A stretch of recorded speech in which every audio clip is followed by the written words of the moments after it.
Hello everyone, welcome to a new video with me, Reclamation. I'm going to be talking today about how to become a better esports coach, and I've come up with 5 ways that I think are quite important that can be done to really help out new coaches or help out existing coaches with things that go across multiple titles. They're not bound to one particular genre of game. For example, I'm going to be using a lot of League of Legends terms, but I have a feeling that a number of these things can be used in other games. So if you are just in general wanting to become a better esports coach, I think these things can help you.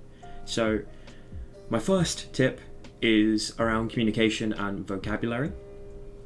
And effectively what that is and what I mean by it is the ability to get a team of players to be on the same page very quickly helps when you have shared terms and a vocabulary list that enables them to see opportunities within a game and understand what is happening and what will be happening. So my example for this, I come from a League of Legends background, so the vocabulary I use if, for example, our team wants to keep the enemy team in a particular position, they don't want them to move, we would typically use the term jailing or shepherding, and as soon as those 2 words are said, the rest of the team then understands what that person wants and can then try and incorporate themselves into that same play, and they'll understand what's going to happen in the next 30 seconds. It also really helps when you're in reviews and you're checking back on gameplay and you want to see where you're going wrong. If you have shared terms about, for example, in this position here, we did X, Y, and Z, and that actual play, the play that is involved in doing all of those things all together has a name, and there's no more language barrier anymore because everyone just hears that term and it makes life so much easier. The second one is more about just in general communication for a coach, and the kind of style that I like to take but I think is kind of helpful is that often I see coaches and what they will do is they will dictate and they will come in and say, you're doing this wrong, this is the right way, and that's it. There's no further discussion. That was what was wrong. And the player very often will turn around and be like, yeah, I did that wrong, haha, and then suddenly move on and just go, yeah, I won't do it next time. But the issue with that is that no learning actually took place. There was no actual coaching. You're just a dictator. You're just simply saying that is wrong, that is right. But what you need to do in games like League of Legends, for example, versus some other games with other MOBAs and other things, you need to actually look at the decision-making process and how you can actually step in and say, okay, well, what part of what you did was wrong? Is it the whole thing, or is it one minute little thing within that whole play? And you switch to more of a questioning style where instead of dictating, you have the answer already, but what you need to do is ask specific questions to a player and then get them to come up with their own answer, because you're using their resources to actually understand what went wrong, why it went wrong, and where they need to change, so they can actually change their decision making and they can identify it for themselves. And the reason I say this is because a coach typically in League of Legends can't step in the middle of a game and go, you're doing this wrong, you need to do this right. They need to have the tools to actually process information for themselves. Now, my second tip is around a schedule. So this is something that a lot of other teams are doing, but they're either lacking on certain things, but it's a pretty straightforward one. Set out a schedule. Do an hour block throughout your entire day. If you start at 10 a.m. and you finish at 9 p.m, have every single hour accounted for, when it will be breaks, when it's lunch. If this is a full-time, this is more so for you. If it's part-time, this can still be done, but my best advice around the actual schedule is hour blocks for each day of when you're going to be working.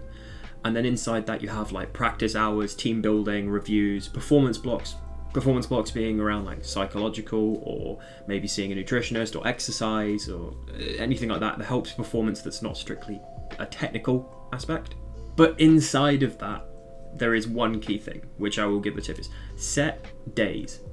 Have set days if you can, and manage to get everyone on the same day. So for example, every Friday is a scrim day. Every Friday is a practice day. And that way, people can plan their lives around it. You don't go into a typical 9 till 5 job and go, you know what, today we're not going to work because someone's not in today, and we're not going to do this because someone else can't be here. You do it the same with a part-time job. You are assigned the hours of when you're going to work, and you try and mold it around when people are doing things. If it's part-time, we understand. If it's full-time, set days. But honest to God, if you can get set days down it's perfect because it means everyone's on the same page again, and there's no qualms or issues with people just not showing up because they know what days they have to be there. Now, scheduling then leads on to my third tip, which is around preseason, something that actually isn't done in esports at all. There is no preseason. There's just off-season and on-season from my experience.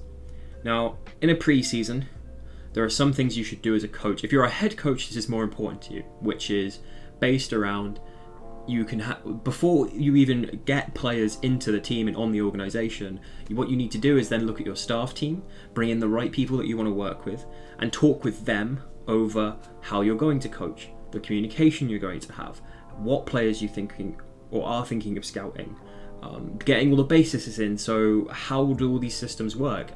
Does the head coach have overruling power over any other assistant coach, or does the assistant coach have the ability to talk back and they will review it later on? How does this work in a coaching session if two coaches are going to talk over the same topic, and who is the one that they should follow? You need clear leadership, and preseason is the perfect time to work that out.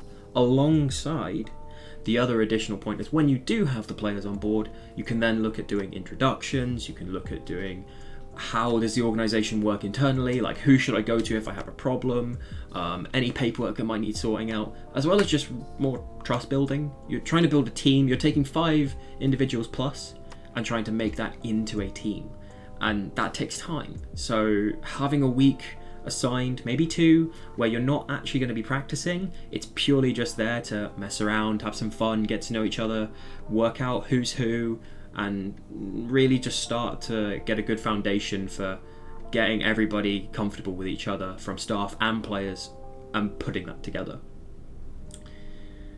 Fourth tip is for rules and standards. So this is something that basically springs off preseason, where I mentioned around having those situations where a head coach should be putting down the rules.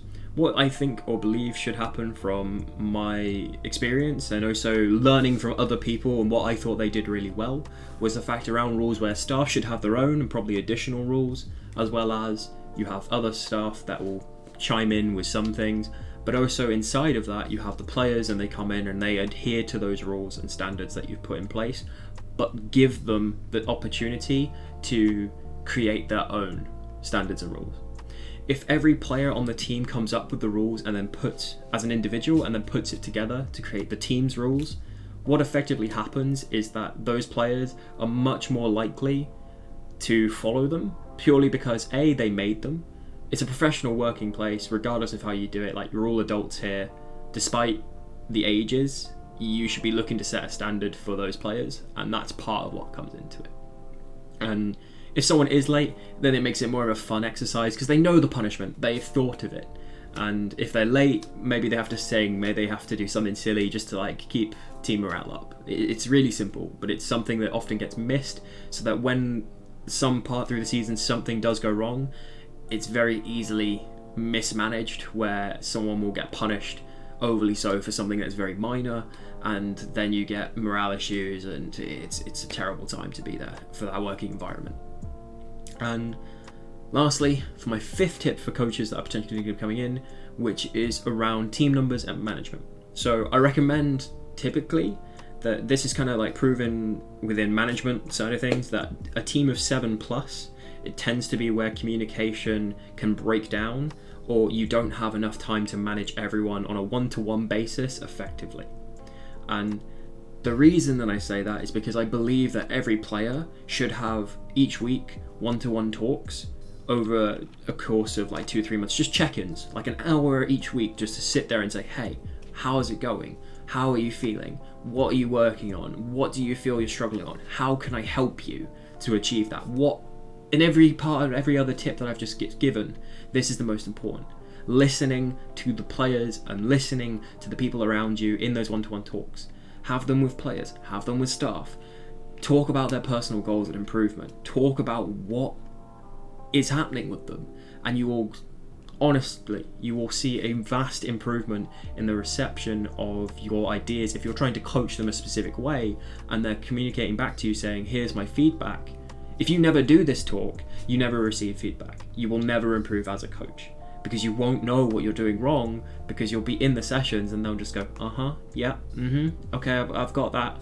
And then you'll see the same problem come up next week. And you will never actually fix the problem, you'll just band-aid it. And then each week you think you're improving, when in reality all you're doing is learning one thing, dropping it, learning another, dropping it, and 3 or 4 weeks in, you're still doing the same steps you should have been doing at the very start. Okay, so there are all my 5 tips for everybody. I hope in some ways that they help. If anyone has any questions, please do feel free to mention me in the comments or hit me up on Twitter in my DMs. I'm more than happy to answer things and try and go through them. I've also got some more ideas about things I recommend for coaches, such as perfect little book here, which is basically around how to listen to people, asking the right questions, getting to where you think you want to end up without ever really forcing the issue. And yeah, there's a lot of reading you can do on this to become a better coach. So other than that, thanks guys. Until I see you next time, all the best.